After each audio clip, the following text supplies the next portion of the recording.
കഴിഞ്ഞ 7 വർഷത്തിനിടയിൽ 87 വാണിജ്യ കെട്ടിടങ്ങൾക്കാണ് ജില്ലാ കളക്ടർ അനുമതി നൽകിയത്. ഇതിൽ 23 എണ്ണം പൊതു ആവശ്യങ്ങൾക്കുള്ള സർക്കാർ കെട്ടിടങ്ങളാണ്. അവശേഷിക്കുന്നതിൽ 1-2 റിസോർട്ടുകൾ കാണും. ബാക്കിയെല്ലാം ഇവിടെ നിയമവിരുദ്ധമായി കെട്ടിപ്പൊക്കിയവയാണ്. ഉദ്യോഗസ്ഥ തലത്തിലുള്ള അഴിമതിയും അതോടൊപ്പം തന്നെ രാഷ്ട്രീയ പാർട്ടികളുടെ പിന്തുണയുമാണ് ഇതിനെല്ലാം വഴിവെച്ചത്.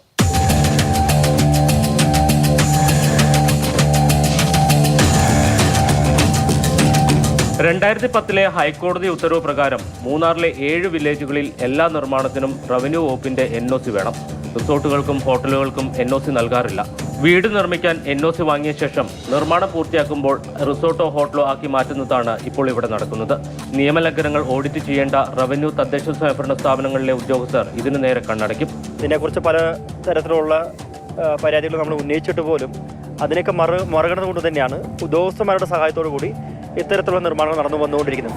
പ്രത്യേകിച്ച് പറയുകയാണെങ്കിൽ പള്ളിവാസൽ, ആനവരട്ടി, ചിന്നകനാലിലെ ഗ്യാപ്പ് റോഡ് ഭാഗത്തുള്ള നിർമ്മാണങ്ങൾ ഇതൊക്കെ അതിൻ്റെ ഒരു ഭാഗമായിട്ടാണ് നടന്നുകൊണ്ടിരിക്കുന്നത്. ബോധമേട് പോലുള്ള പ്രദേശങ്ങളിൽ വീട് നിർമ്മാണത്തിന് വേണ്ടി NOC വാങ്ങിക്കുക, അതിൻ്റെ മറവിൽ തന്നെ ഏലത്തോട്ടത്തിൻ്റെ ഉള്ളിൽ തന്നെ വലിയ കെട്ടിടങ്ങളും വലിയ തരത്തിലുള്ള റിസോർട്ടുകളും നിർമ്മിച്ച് പൂർത്തീകരിച്ച പല റിസോർട്ടുകളും ഉണ്ട് നിലവിൽ കരുതൽ.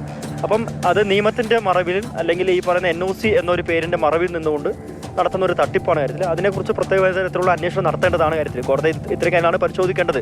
എന്നാൽ അതേസമയം സാധാരണക്കാരനെ വീട് നിർമ്മിക്കാൻ വേണ്ടിയുള്ള കാര്യങ്ങൾ അല്ലെങ്കിൽ ഭൂരഹിതരായിട്ടിരിക്കുന്ന അല്ലെങ്കിൽ ഭവനരഹിതരായിട്ടിരിക്കുന്ന ആളുകൾക്ക് ലൈഫ് മിഷൻ പദ്ധതി പ്രകാരം വീട് നിർമ്മിക്കാൻ പോലും ഈ പറഞ്ഞ ഉദ്യോഗസ്ഥർ യാതൊരു NOCയും കൊടുക്കാത്ത സാഹചര്യങ്ങളും ദേവുളം താലൂക്കിൽ ഉൾപ്പെടെ നടന്നിട്ടുള്ളതാണ് കാര്യത്തിൽ. ഈ നിയമലംഘനങ്ങളിൽ എല്ലാവർക്കും ഇളവ് ലഭിക്കുമെന്ന് കരുതരുത്.